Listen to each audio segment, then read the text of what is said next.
Welcome to Chapter 1, understanding your game and your target audience. And the first thing we're going to take a look at are unique selling points. One of the most crucial steps that is often overlooked in the promotion of indie games is identifying and defining unique selling points. But what are unique selling points? Unique selling points are basically a set of distinct features or benefits or qualities that set your game apart from any other game in the market and that make it appealing to your target audience. So by defining your USPs, you're able to create a compelling marketing message. A marketing message that is able to convince people that your game is worth buying. But why should you care? It's a lot of work. And what are the exact results, short-term results? Well, none in short-term. But it is crucial because without proper positioning, your target audience will not know what your game is about and they will lack a reason to buy. So defining your USPs and implementing them in your communication channels provides your target audience with the necessary information they need to evaluate whether or not your game is worth buying. But how do you define your USPs? Well, I've got you covered. The first thing you can take a look at are gameplay mechanics. After all, people play games for the gameplay. So by analyzing your game's mechanics, you can identify any innovative or unique or captivating elements that make your game stand out from the crowd. This could include, for example, a unique gameplay mechanic, like Super Hots. When you move, the time moves. Or you can make a twist on an already familiar genre, like Stray, for example. It's basically a 3D platformer, but you play as a cute cat. Or Arclands, it's a city builder, but you only play with cards. Or you can make a game that is basically an integration of different gameplay elements, but they are seamlessly integrated.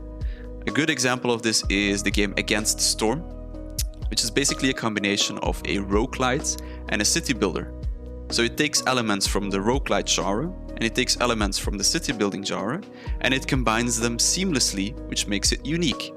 The second thing you can take a look at are the artistic style and the visual appeal of your game. People buy with their eyes. They get interested with their eyes.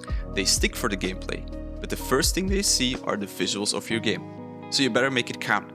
So evaluate the visual aesthetics. This includes the art style, the graphics, the animations, but also the general presentation of your game. Make it sexy, make it attractive, and then determine if you have any distinctive visual elements that make your game appealing, that make your game memorable, but more specifically that make your game different from any other game out there.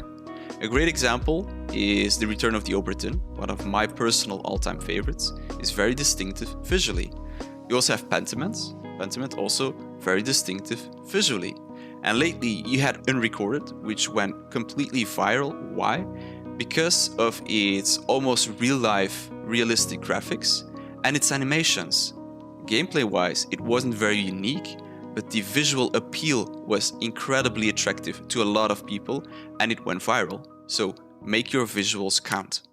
The third thing you can take a look at are narrative and storytelling. Of course, if your game has narrative and storytelling elements. Spoiler alert, it is way more difficult than the previously mentioned. Why? Because convincing people that your narrative is worth the buy requires way more commitment from your target audience. And that is something that you should earn along the way. A great way to help is having a very distinctive visual style that lures people in and then they stay for the story. You have to have something else than the story to get people in. But the first thing you need to do is you need to assess the narrative aspects of your game. This can be the story, the characters, but also the world building. And then you need to identify your unique, engaging storytelling elements. Perhaps that can be a plot twist, of course, without spoiling anything, or deep character development, or a immersive, captivating open world. A great example is Disco Elysium. Disco Elysium has top-notch voice acting, which makes it unique in terms of the immersion. It really helps with the immersion. It also has a rich set of unique characters that are all very interesting and that all have different backstories that make it very interesting to learn more about them. It also has a captivating open world, which is also interesting. So you see, it's a combination of those elements. Another example is Firewatch. Firewatch has a captivating story, it's the mystery. It also has deep character development over the course of the game, your character's relationship grows. And then you have also the beautiful quote-unquote open worlds in the United States of America with the end of the summer nostalgic feeling to it. So as you can see, it's also a combination of multiple elements. So yes, it is possible, but it is way more difficult to convince people of a narrative-based game than it is to convince people of a gameplay-heavy or gameplay-focused game. The fourth way is to take a look at the features and the content of your game. This is the most objective and easy one of the bunch. So you need to take a comprehensive look at the features and the content that your game has to offer. This can be standout features such as a multiplayer mode, procedurally generated levels, extensive customization options, a wide variety of gameplay modes, infinite combinations, random events, whatever makes your game unique in terms of features. So identifying those elements should focus on providing long-lasting value and to keep players engaged throughout your game for multiple hours or multiple days or multiple weeks on end. A great example is Stardew Valley. Stardew Valley allows you to receive complete freedom to create your own little and eventually big farm.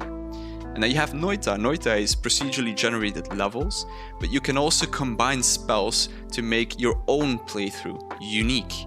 So every time you start up the game, your playthrough will be unique. So this generates a lot of value to the audience, and that is the value that you need to convince them of. You can play my game for tons of hours and you will still have fun. It will still be unique.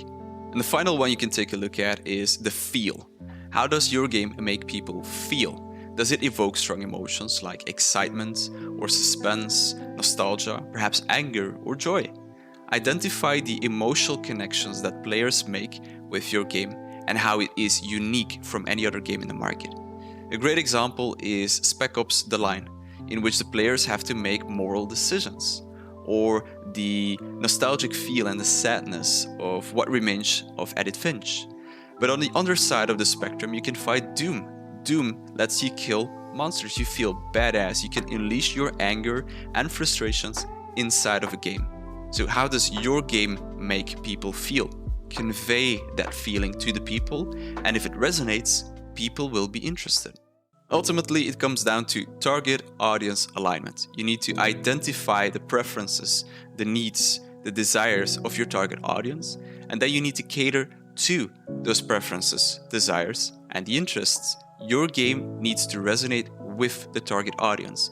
You will not be the one that will play the game on your own. No, the goal is for your target audience to play the game. So make them play the game, cater to their needs. This can be a specific genre, can be roguelites, whatever. It can be a gameplay style heavily focused on combat or more relaxed, laid back. It can be a theme, medieval, cyberpunk, whatever. Or just a niche appeal, a specific element, cute cats, cute dogs. If they need it and you can build it, just do it. Once you've identified and defined your game's unique selling points, it's important to then prioritize and highlight the most compelling ones into your marketing efforts. These USPs should be communicated clearly, but most importantly, consistently across all your channels. This includes your website, trailer, social media, press releases, whatever. Remember that the USPs form the foundation of your game's marketing message, and it plays a vital role in capturing the attention of the target audience, and more specifically, the interest in buying your game. Alright, and that's a wrap. This is the first video. I hope this was enjoyable. It's the first time for me as well, so I'm not sure if this format works the best for you guys. So feel free to comment down below if any changes should happen, if I should go into more details, if I should provide more examples, whatever. Feedback is welcome. This is my first try. But I hope this was helpful. If you enjoyed this, feel free to hit that thumbs up button and subscribe. And yeah, I hope to see you in the next video. Bye-bye.